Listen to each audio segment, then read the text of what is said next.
Friends, कैसे हो आप लोग। उम्मीद है कि आप लोग बहुत ही अच्छे होंगे। तो आज आज हम लोग मैथ्स का अनुपात तथा समानुपात के टॉपिक के बारे में डिस्कस करेंगे। ठीक है। तो सबसे पहले हम लोग जानेंगे कि अनुपात होता क्या है। ठीक है। तो अनुपात में क्या होता है कि जैसे अगर ए बटे बी है, ठीक है, अगर ए बटे बी है, ठीक है, तो ए अनुपात बी लिख सकते हैं। ठीक है। उसी प्रकार अगर डिजिट में हो तो 4 3 है तो इसको 4:3 लिख सकते हैं। ये तो हो गया अनुपात को। ठीक है। अगर भिन्न भिन्न है, एक प्रकार का ये भिन्न ही है। ठीक है। भिन्न को हम क्या में लिख रहे हैं, सिर्फ इसको डॉट लगा दिए तो ये अनुपात हो गया। ठीक है। उसी प्रकार हम देखते हैं समानुपात को।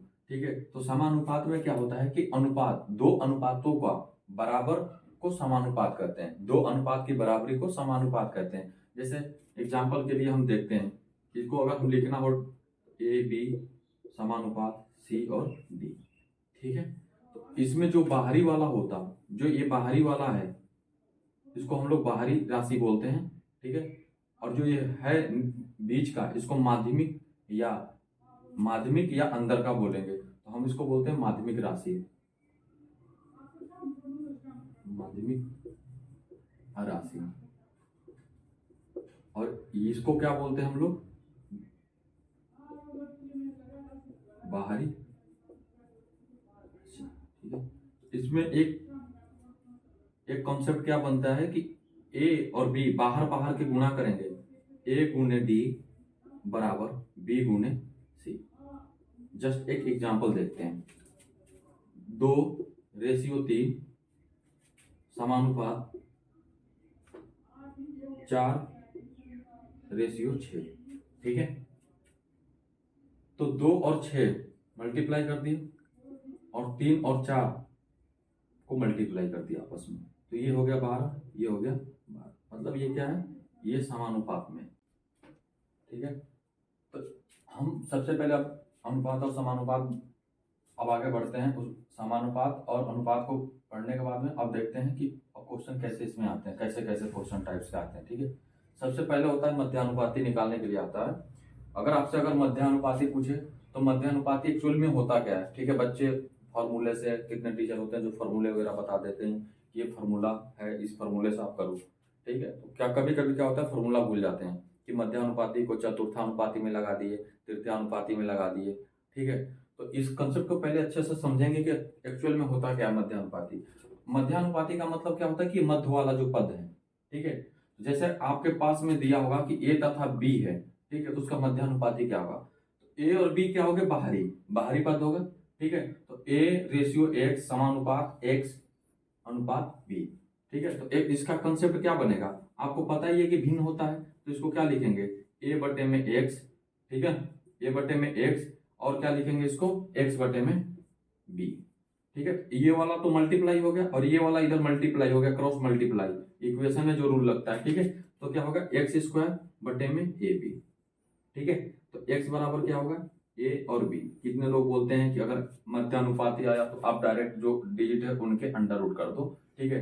तो कभी कभी ये भूल जाते हैं। ठीक है। तो उसके लिए मैंने बता दिया कि होता क्या है। अब आपके सामने एक क्वेश्चन मैं देता हूँ एग्जाम्पल के रूप में। एक क्वेश्चन है कि 6 और 24 का मध्यानुपाती क्या होगा, अब निकाल लो।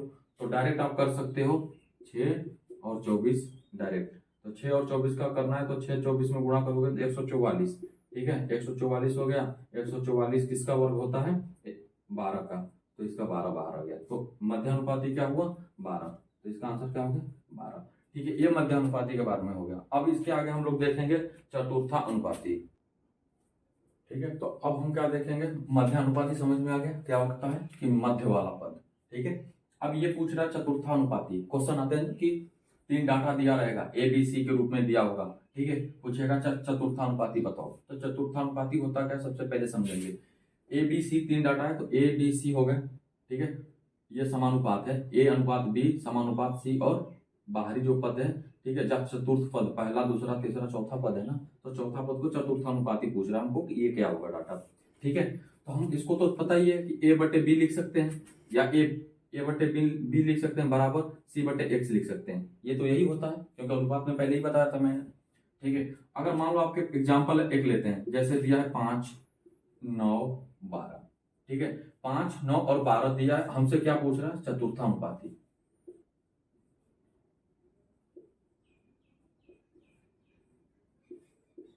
पूछ रहा है चतुर्थानुपाती ज्ञात करो, ठीक है। तो सबसे पहले हम क्या करेंगे, इसको अगर लिखना हो 5:9 समानुपात 12:x, ऐसे लिखेंगे तो क्या बनेगा? 5/9 बराबर 12/x। x बराबर क्या होगा? क्रॉस मल्टीप्लाई होगा तो 5x हो गया। इधर क्या हो गया? 12 × 9, x बराबर क्या हो गया? 12 × 9/5, ठीक है। तो जब हो गया तो 12 में 9 का गुणा करेंगे तो 108 हो गया, बटे में 5, ये हो गया 2, 1, 6, 21.6, ठीक है। तो ये चतुर्थानुपाती निकल गया। आप इसको डायरेक्ट करना हो तो आप इससे भी कर सकते हैं कि x बराबर क्या बन रहा है? C/D, C/B बटे में a, वही चीज यहाँ पे है। तो आपको ये चीज कंसेप्ट समझ में आना चाहिए कि एक्चुअल में चतुर्थानुपाती क्या होता है, मध्यानुपाती क्या होता है। ये चीज तो बाद में हो जाएगा। तो अब नेक्स्ट देखेंगे तृतीयानुपाती। पहला हो गया मध्यानुपाती, दूसरा हो गया चतुर्थानुपाती, और तीसरा है तृतीयानुपाती।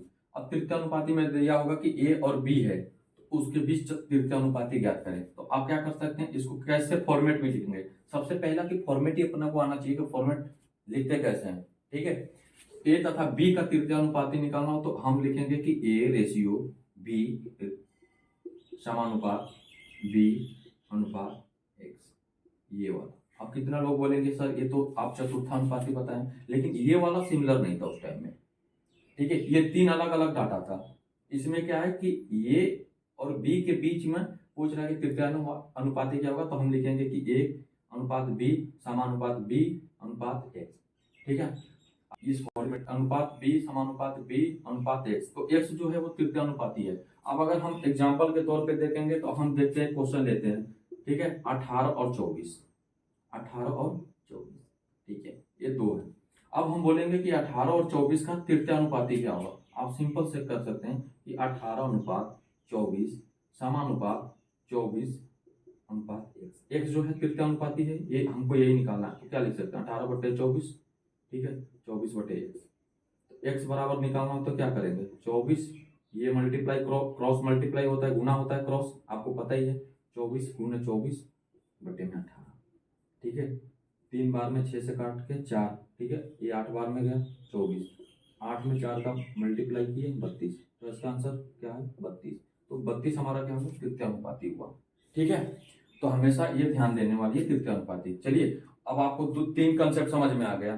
पहला मध्यानुपाती, दूसरा चतुर्थानुपाती, तीसरा तृतीयानुपाती, ठीक है। अब हम अनुपात और समानुपात से और रिलेटेड क्वेश्चन इससे कर रहे हैं आगे। चलिए, आपको अगर रहेगा कि कोई भी राशि दिया हुआ, जैसे मान लो m राशि है, a और b के अनुपात में बांटना है, ठीक है।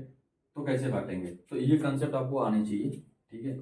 तो सबसे पहले हम देते हैं एग्जाम्पल के तौर पे ही देखते हैं, ठीक है। एग्जाम्पल के तौर पे देखते हैं, अगर मान लो 50 रुपए हैं, ठीक है, 50 रुपए हैं, और ए बी का रेशियो दिया हुआ है 2:3, ठीक है। अब बोलता है कि पहले वाले भाग को कितना मिला, दूसरे वाले भाग को कितना मिला। या नाम दे दिया कि ए और बी के रेशियो में है 2 और 3, तो 50 रुपए बांटने हैं ए और बी को, तो कितने कितने मिलेंगे। तो इसके लिए क्या बनता है कि 50 रुपए हैं, तो इसको बांटने के लिए क्या लिखेंगे कि 2, टोटल कितना है 5, ठीक है। तो कट के कितने आ गए? 20 रुपए। मतलब ए को कितने मिले? 20 रुपए। बी को आप 50 में से 20 भी घटा के 30 कर सकते हैं, लेकिन अगर ऐसे बनाएंगे तो 50 गुने इसका कितना अनुपात है? 3, कितने में? 5 में, ठीक है। कितने अनुपात है? बी का कितना है? 3 भाग, कितने में? 2 और 3 मिलके टोटल 5, ठीक है, 5, ठीक है। तो इसका कितना हो गया? 10, 30 रुपए, ठीक है। तो ये हो गया आपका राशि बांटने के लिए कि आपको एक अमाउंट दिया रहेगा, ठीक है, और उसमें रेशियो दिया होगा, अनुपात दिया होगा, A B C D E F तक जो भी दिया होगा। तो सबसे पहले क्या करेंगे कि टोटल रेशियो को ऐड करेंगे। टोटल रेशियो को ऐड करके जितना उसके समतुल्य राशि दिया होगा, ठीक है, उसका एक निकालेंगे, एक यूनिट निकालेंगे। हम डायरेक्ट ऐसे भी कर सकते थे, 2 और 3 5, 5 यूनिट का मान 50, ठीक है। एक यूनिट का मान 10। 10 क्यों? 50 में 5 से डिवाइड किए ना। एक यूनिट का मान 5। अब एक यूनिट का मान 5 आ गया तो 2 यूनिट का मान कितना होगा? 20। 3 यूनिट का मान कितना होगा? 30। ये यूनिट से भी बना सकते थे। मतलब ये वाली प्रोसेस अपने को करने का कोई जरूरत ही नहीं था, यहाँ से यहाँ कोई प्रोसेस करने का कोई जरूरत नहीं था, सिर्फ इतना ही में बन जाता। लेकिन मैं कंसेप्ट बता रहा हूँ बेसिक से आपको, ठीक है, कि आपको समझने में आसानी होगा। ठीक है, आप यही वाला हमेशा फॉलो कीजिएगा। वो तो सिर्फ मैं बता रहा हूँ कि आप कभी भूलिएगा नहीं। ठीक है, तो ये हमेशा ध्यान रख। अगर एम राशि है, मान लेते बता रहा हूँ कि आप कभी भूलिएगा नहीं। ठीक है, तो ये हमेशा ध्यान रख। अगर एम राशि है, मान लेते हैं हमारे पास 70 रुपए हैं। ठीक है, ए बी सी के राशि में बांटना है। ए बी सी के राशि में बांटना है। जैसे कि ए बी सी हो गया कितना? 3 ले लिए, 2 ले लिए, ठीक है, और कितना ले लिए? अगर हम ले लेते हैं 4। ठीक है, 4 ले लिए। अब क्या करेंगे कि अब राशि को बांटने हैं 3, 2, 4 में। ठीक है, तो टोटल कितना यूनिट है? 4, 2, 6, 3, 9। मतलब 9 यूनिट का मान कितना? 70 रुपए। एक यूनिट का मान कितना? 70/9। अगर हमको ए बी सी दिया हुआ कि ए निकालो, बी निकालो, सी निकालो, तो ए निकालने के लिए क्या करेंगे? 70/90 गुणे 3। बी निकालने के लिए क्या करेंगे? 70/9 गुणे 2। सी निकालने तो क्या करेंगे? 70/9 गुणे 4। ठीक है, तो आप अलग अलग इसका दशमलव में आएगा, आप कर सकते हैं। ठीक है, तो ये हो गया आपका निकालने के लिए। कोई भी राशि अमाउंट दिया हो आपके सामने और रेशियो में, अनुपात में हो, तो आप अलग अलग निकाल सकते हैं। ठीक है, चलिए अब क्वेश्चन देखते हैं। थोड़ा सा नया सा क्वेश्चन देखते हैं। ठीक है, ए बी अनुपात दिया हुआ 5:9, बी और सी अनुपात दिया 6:11। ठीक है, क्या पूछा है? ए अनुपात सी, ए बी सी का अनुपात पूछा है। तो सबसे पहले क्या करेंगे कि ए और बी है, बी और सी है, तो सबसे पहले ऐसे क्वेश्चन को अगर बराबर करने के लिए आए आपको अनुपात में ए बी सी में, ठीक है, जो भी हो आप बाद में निकाल सकते हैं ये चीज। सबसे पहले अगर ए और बी है, ठीक है, बी और सी ऐसे लिख सकते हैं। तो बी के सामने ये बना लीजिए, एक ब्लॉक बना लीजिए बी, और इसके सामने ये ब्लॉक। जो इसके सामने ब्लॉक बनेगा, सामने वाला उसके पास वाला ही आएगा। ठीक है, अब देखते हैं कि 5, 9, 6, 11। इसके सामने 9 आ गया, इसके सामने 6 आ गया। ठीक है, अब ए बी सी का निकालना है। ठीक है, तो क्या हो गया? 6 और 5 का 30 कर दिए, 9 में 6 का गुणा कर दिया 54, 9 में 11 का गुणा कर दिया 99। ठीक है, कितना आ गया? 30, 54, 99। ये अनुपात आ गया ए बी सी का। ठीक है, अब इसको क्या करेंगे कि अभी देखेंगे कि एक कट रहा है कि नहीं अभी। ठीक है, तो अभी देखो 10 3 से कटेगा, ये 10 बार में। ठीक है, 10 बार में 3 से कटा दो सब में, ये जाएगा 18 बार में, ये जाएगा 33 बार में। तो 10:18:33। ठीक है, हमेशा आप ध्यान दीजिए, अगर 6/9 है तो इसको अनुपात में 6, 9 तो लिख सकते हैं, लेकिन इसको सबसे पहले छोटा रूप लिखेंगे। इसको हमेशा हमेशा इसका छोटा रूप। तो 6 में है तो क्या लिखेंगे? 2 तिहाई 6, तितली का 9, तो 2:3 लिखेंगे। ठीक है, हमेशा आप छोटा लिखते हैं। तो यही चीज है, यहाँ बड़ा आ गया तो इसको हम छोटा में कर दिए। जब तक छोटा नहीं होता तब तक हम नहीं लिखते रेशियो में। ठीक है, तो ए और बी सी हमको क्या मिलता है? ए बी और सी मिलता है। तो ए बी सी क्या हो गया आंसर में? 10, 18, 33। ठीक है, अब हमको क्या पूछा है? ए और सी। तो ए कितना है, बी कितना है और सी कितना है? तो ए कितना है? ए 10 है, सी कितना है? 33 हो गया। अगर हमको पूछता कि बी और सी पूछता, तो बी सी तो पहले ऑलरेडी दिया हुआ है। ठीक है, ठीक है, ऑलरेडी बी और सी दिया हुआ है। ठीक है, आपको समझ आ गया? चलो ठीक है, नेक्स्ट देखते हैं। चलिए नेक्स्ट क्वेश्चन देखते हैं। ए अनुपात बी बराबर दिया 2/9, 1/3। B C 2/7, 5/14। B C 7/10, 3/5। ठीक है, ए बी सी डी का अनुपात पूछा है। तो सबसे पहले पिछले वाले में क्या किए थे? ठीक है, पिछले वाले में आपको समझ में आ गया था कि ए बी नीचे बी सी करके कर दिए थे। तो इसमें क्या है कि ये वाला तो फ्रैक्शन है, मतलब भिन्न में है, ये भी भिन्न में, ये भी भिन्न में है, वहां भिन्न नहीं था। ठीक है, तो सबसे पहले हम इसको भिन्न से कन्वर्ट करते हैं, संख्या लाते हैं, डिजिट लाते हैं, सिंपल। ठीक है, तो 2/9 है और 1/3 है। इसको चेंज करने के लिए क्या करेंगे कि नीचे वाले का एलसीएम निकालेंगे। ठीक है, नीचे वाले का क्या निकालेंगे, एलसीएम। 9 और 3 का एलसीएम क्या होता है, 9। तो 2/9 और 9 से गुणा करेंगे, 1/3 फिर 9 से गुणा, एलसीएम में गुणा करेंगे इसको। तो ये क्या हुआ, ए बी, और ए बी का क्या बना, 2:3। ठीक है, अब बी और सी का उसी प्रकार करेंगे, 2/7 और 14 का एलसीएम 14, और बी वाले 5/14/14, 1 2, तो क्या बना, 4:5। और सी को तो यहीं पर हम क्या करेंगे, सी और डी कर लेंगे। क्या कर लेंगे, सी और डी कर लेंगे। तो सी और डी करेंगे तो 3/5, 7/10। ठीक है, तो 10 और 5 का एलसीएम क्या होता है, लघुत्तम समापवर्तक 10 होता है, 3/5।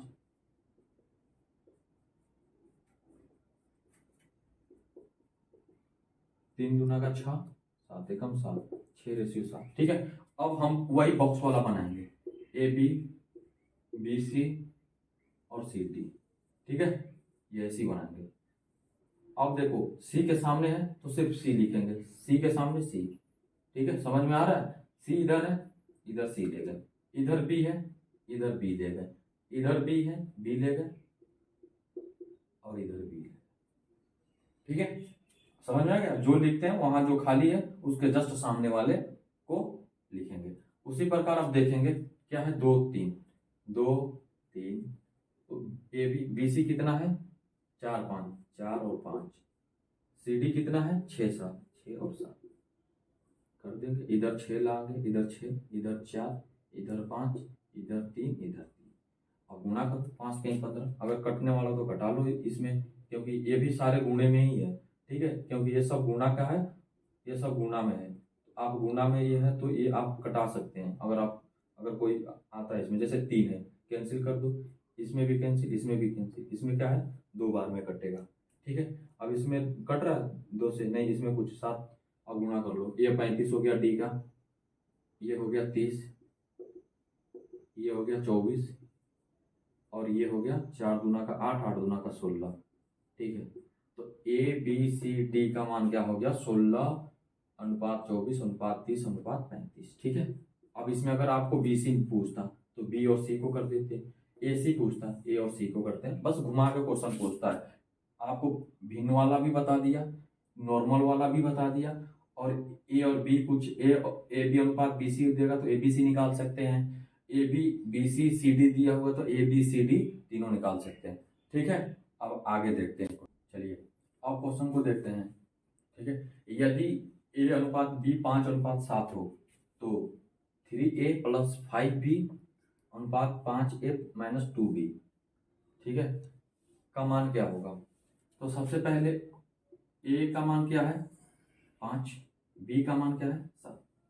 ठीक है, तो अब हम 3a + 5b upon 5a - 2b।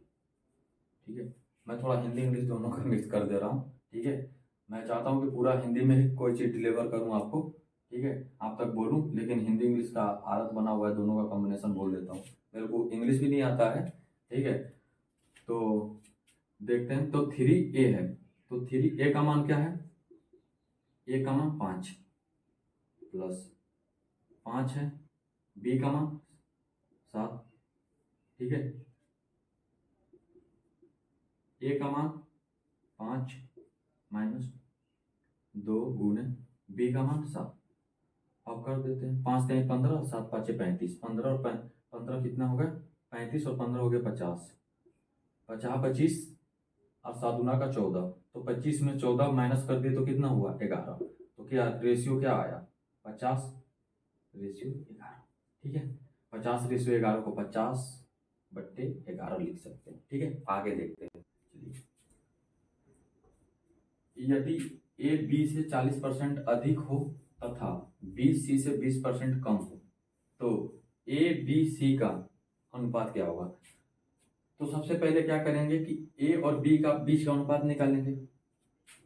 तो ए कितना है, बी कितना है। तो क्या बोला है क्वेश्चन ने, ए बी से 40% कम, मतलब ए बी से 40% कम मतलब क्या, कि जो बी है, जो जितना बी होगा उससे 40% अधिक ए है। अगर ये अगर 100 है तो ये 140 होगा। बात समझ में आ रहा है। ये आपको ज्यादा है, कम में ले जाना है तो 40% को सबसे पहले ऐसे लिखो, ठीक है। एक जीरो से इसको कैंसिल, ये हो गया 2, ये हो गया 5, ये कितना हो गया 2/5, ठीक है। तो जो जो क्या बोल रहा है कि बी से 40% अधिक है, तो बी अगर 5, बी का मान अगर 5 है तो ए का मान क्या होगा, 5 और 2 7, वही चीज है 140 और 10, इसको कैंसिल करेंगे तो 7 5 होगा, ठीक है। दो आपके पास मेथड है, कोई भी अप्लाई कर सकते हैं, ठीक है, आपको जो इजी लगे, ठीक है। दूसरा क्या बोल रहा है कि बी सी से 20% कम है, जो बी है सी से 20% कम, मतलब अगर सी 100 है तो बी कितना होगा 80, हाँ या ना, क्लियर, ठीक है। तो अब इसको कैंसिल करते हैं, तो ये हो गया 20 से कटा देते हैं, ये 4 बार में, ये 5 बार में, तो 4:5। हमको क्या निकालना, ए बी और सी का अनुपात।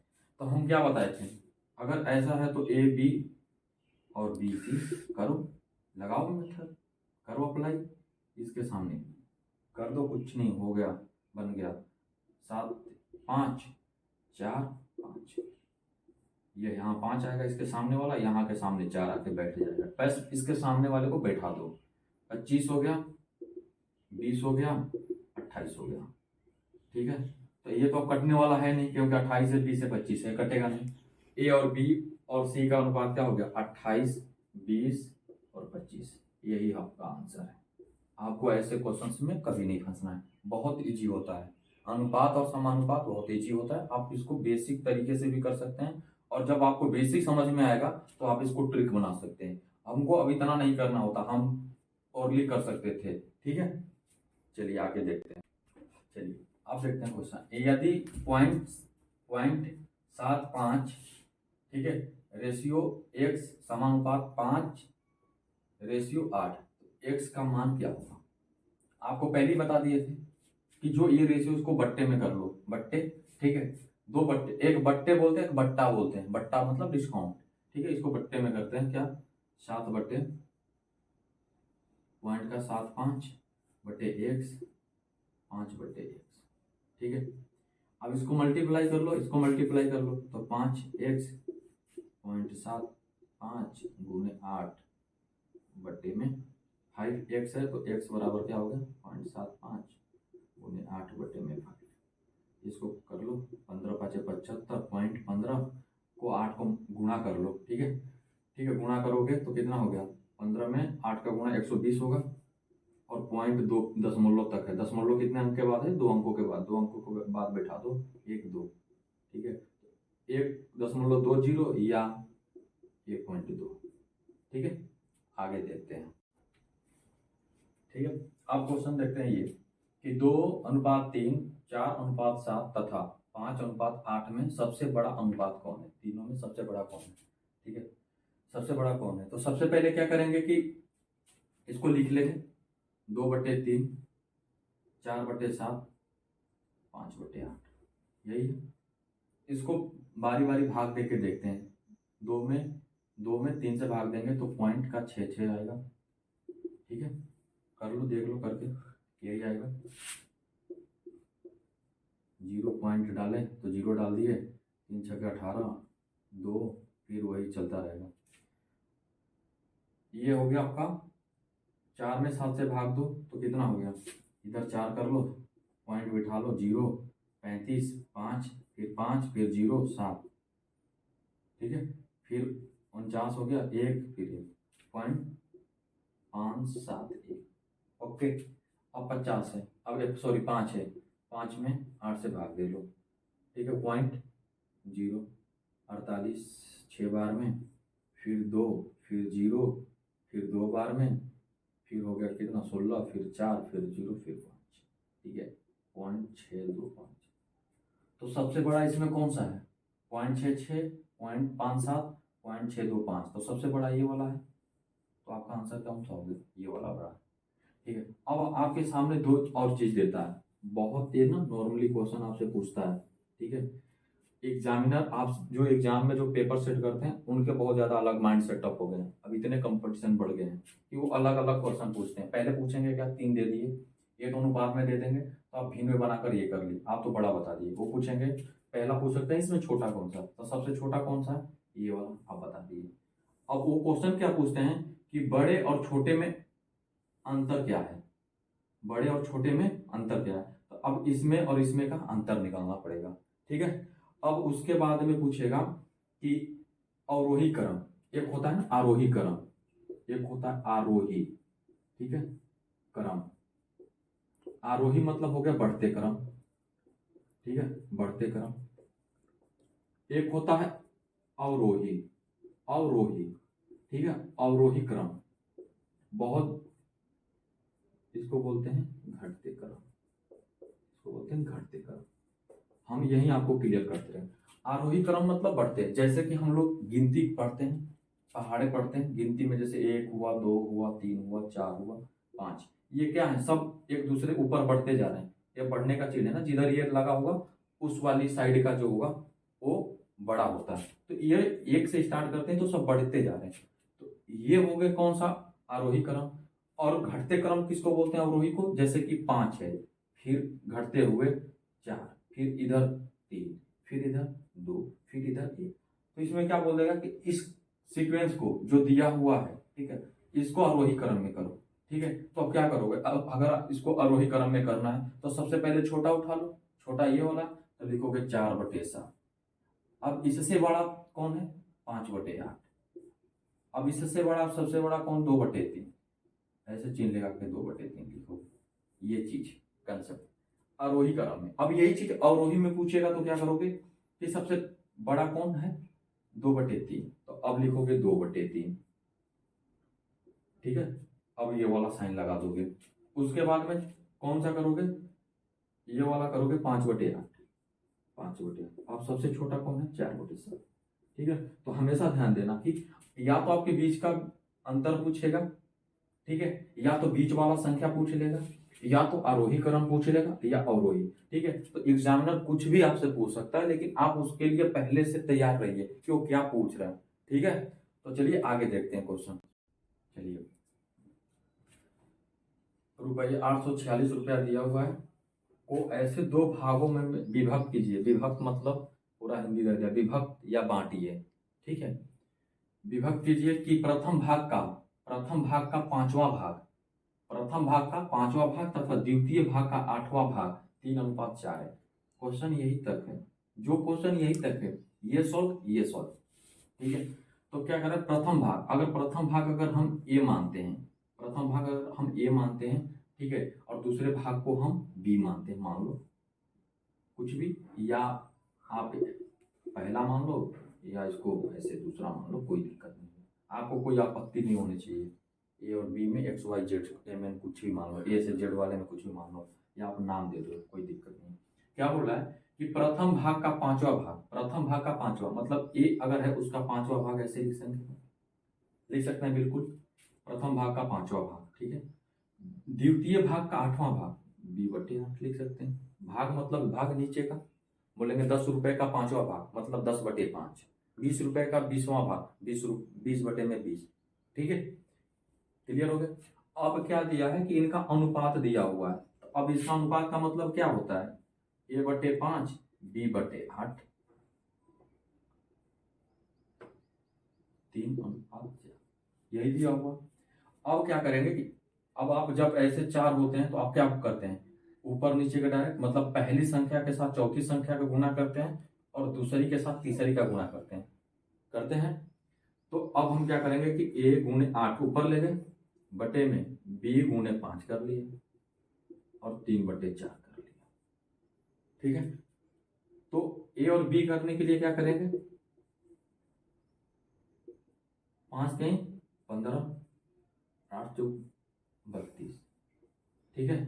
ये कर दिए हम यहाँ पे a/b बराबर 15/32, ठीक है। तो हम हमारा फाइनली क्या है, a और b बराबर 15:32।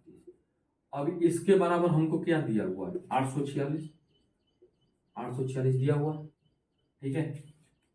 इस मतलब 15 और 32 कितना होता है 47, तो 47 बराबर 846, मतलब 47 यूनिट बोलेंगे। 47 यूनिट बराबर 846, एक यूनिट का मान कितना हो गया 846/47, ठीक है। अब आप इसका क्या करेंगे, भागा कीजिए, एक का मान निकालिए, एक बार में किए तो ये हो गया 47, 84 में 47 को घटाए तो हो गया 37, 37 376, 8 बार में कटा दिए इसको, ठीक है, 18 बार में गया। अब क्या निकालना, ए का अनुपात कितना है 15, तो ए बराबर क्या करेंगे कि 15 गुने 18, तो 15 18 में गुणा करना है तो क्या करेंगे, 15 में 18 का गुणा करेंगे, करना है तो 15 को 10 बार में 180 और 5 90 270, यही गुणा कर दिए। 18 को 15 बार में गुणा किए तो 18 को 10 बार करेंगे तो 180, 180 अब 5 बार करेंगे तो 90, तो 180 और 90 कितना हो गया 270, ठीक है। फिर बी का कितना है 32, और एक का यूनिट का मान 18 आया। अब इसको गुणा करना है, तो 32 में 10 का गुणा करेंगे 320, ठीक है। चाहे ऐसे करते हैं कि 18 को 30 बार गुणा करेंगे तो 540, और 18 गुना के 36 दो बार गुणा करेंगे तो 36, तो कितना होगा 540, 540 और 36 कितना हो गया 540, 540 और 36 कितना हो गया 576, ठीक है।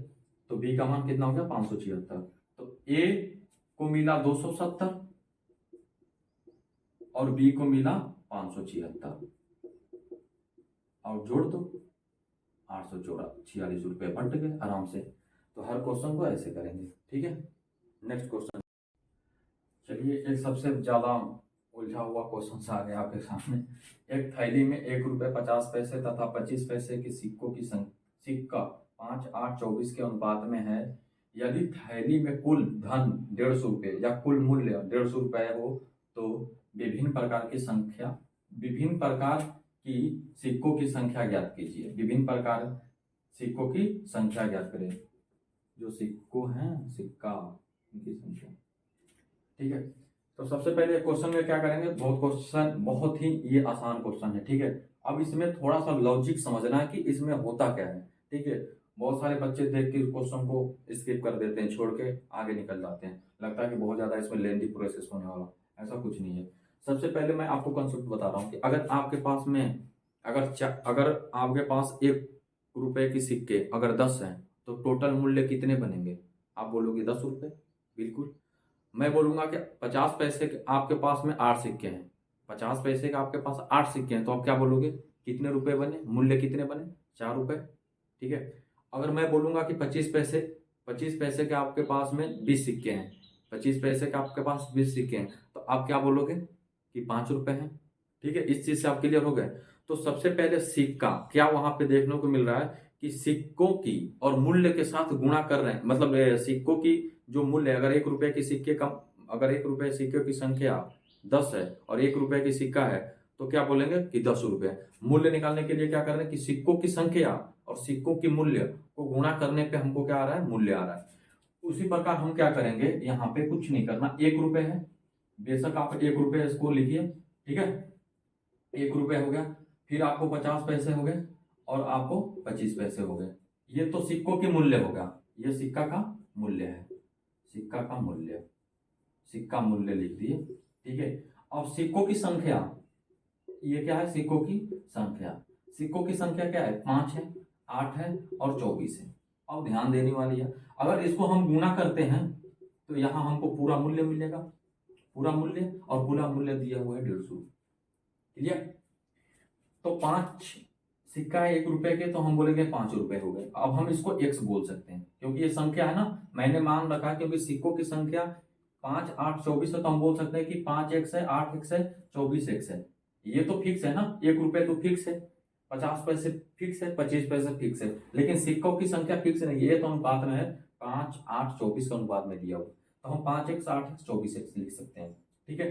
अब 8x है, 50 पैसे की सिक्का है, तो 4x बनेगा, मतलब 4 रुपए उसके वैल्यू बनेंगे, ठीक है। अगर 24 सिक्के हैं 25 पैसे के, तो हम बोलेंगे क्या कि 6x। इतना समझ में आ रहा है कैसे, ठीक है।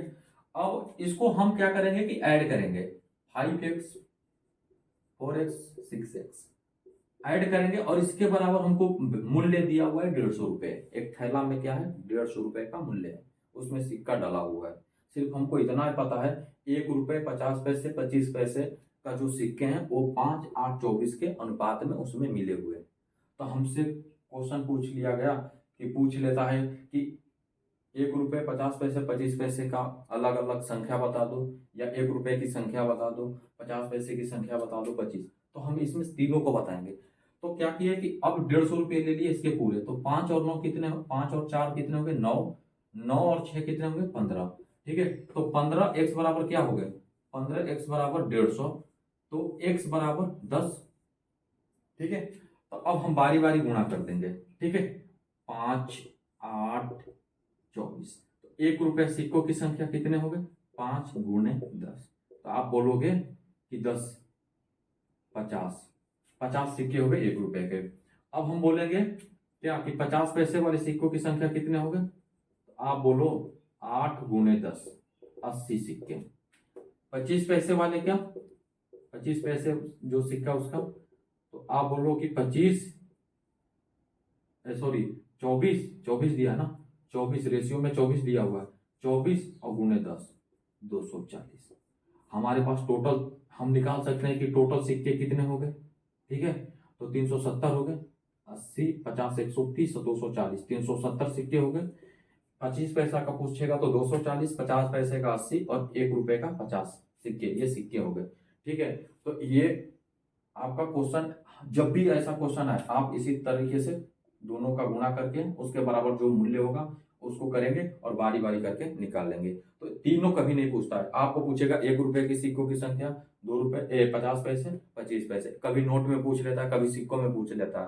तो आपको इससे उलझना नहीं, आपको इससे मतलब कंफ्यूजन में नहीं होना। ठीक है, तो आप इस पूरे क्वेश्चन को अच्छे से कीजिएगा। मैंने जितने भी है कंसेप्ट अब मैं नेक्स्ट वीडियो में इससे आगे क्वेश्चन कराऊंगा। ठीक है, ओके, थैंक यू।